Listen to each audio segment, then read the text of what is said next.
to work hard. We need to be very, ang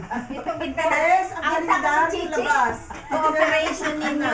Ang kailangan ko lang naman, cooperation ninyo eh. Guys, alam na ninyo ang gagawin eh. We just have to plan. Kasi kailangan, we will have, at least makagawa tayo ng 3 trips. Kasi may pera pa tayo. At saka mag-iipon na ako araw-araw ng $1 para donation ko. Instead na magluto. Oo. Ang ano lang naman dito eh, $30 sa isang yung mga ginagawa ninyo, kailangan lang naman 300 din yun. cooperation and you have to be more giving really. Yun lang naman ang idea eh.